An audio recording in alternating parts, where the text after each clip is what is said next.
We had Dan Garner on the podcast yesterday, and Dan works with a lot of like very a higher caliber of athletes, like very prominent individuals, right? But his big thing is he gets saliva, blood work, a stool test. What else? So anything that a lot of comes blood. out. A lot of blood work. Semen's one of them. Yeah, potentially semen. But he was really adamant that people really need to get stool tests to see what might be going on in their gut. And I was curious how much importance you put upon that, because when I look at your content, it's like a big aspect of it is this, be in a caloric deficit, be consistent over time. It's like the big simple things, right?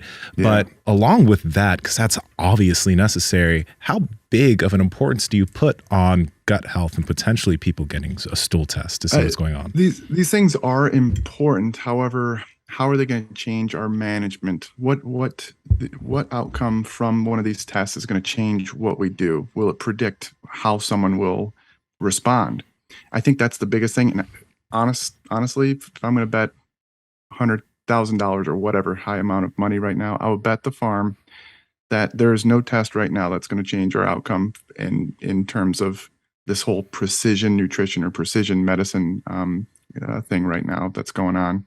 So you see these people promoting stool tests, and I've never seen any study or any difference clinically to where this is going to change what I do. So like, for example, some people will say, hey, I always joke about a DNA test. I joke about DNA tests. Hey, based on your DNA, you should be eating like this. So I always say, based on your DNA, you should be eating a calorie deficit. You should probably be eating something that keeps you fuller for longer. And nothing about the DNA tests, or as far as I can see in these stool tests, change what we do. So I do think it's possible, though, in the future, based on some of these things, we will be able to modify, but I just don't think we're there yet in terms of sensitivity and understanding with these tests. I think a big factor is, look, man, if you're 40, 50, 60 pounds overweight, we don't need to go through your poop to find out what's going on. Like if you're 40, 50, 60 pounds overweight, you're in a compromising spot, you're in a bad position. We know, we all have friends that continually say, like, I'm starting on Monday and I'm going to, get into this caloric deficit. I'm going to do all these things. And they're well-meaning and they really do care, and they are training. Like I have a lot of friends that are training and putting in a good effort. But the effort that they try to, the thing that they try to put themselves into is a little too hard. And then 3 or 4 days later, they end up binging, or 5 days later, or 7 days later. And it's hard for them to see, because they're like, man, I'm working so hard. They'll say, I'm doing everything, but I can't seem to lose a pound. And it's like, you are doing a lot. Like you're fucking going all out, but maybe that's the problem. So maybe let's see if you can put your diet at like a 7 out of 10. And let's just do that for a really fucking long time. Imagine if we did that for 20 days, which doesn't seem like a long time, but for someone to make it 20 days without a cheat is a miracle for some people. Yeah, I think that's just promoting this idea of consistency is better than perfection, and I think that's great coaching right there. Power Project fam, this episode is brought to you by Vivo barefoot shoes. We've been wearing these shoes for almost a year now. They're flexible.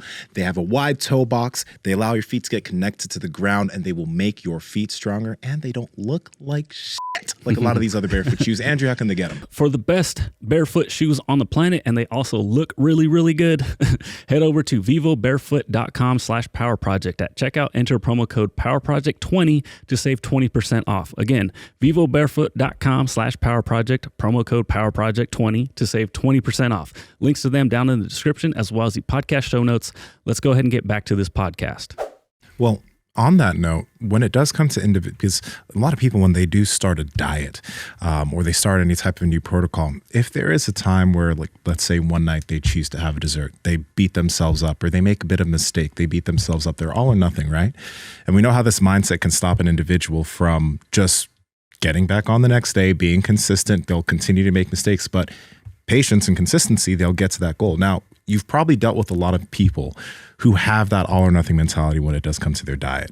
How do you handle them? How do you help them understand that it's not about being 100% all the time?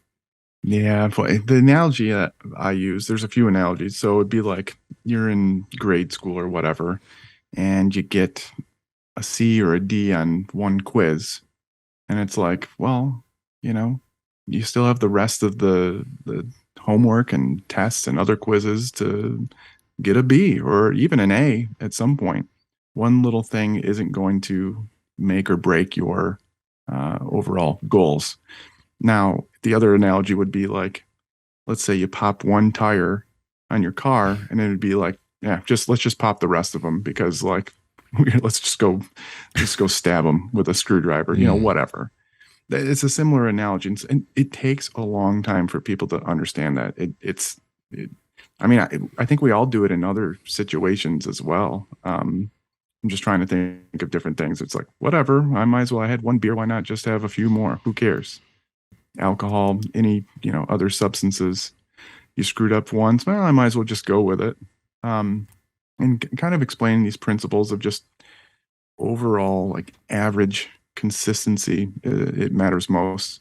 One little blip above your calorie balance or energy balance doesn't really matter. Average it out over a week, and there you go. So that's generally what I do. I utilize a lot of medicines for weight loss though.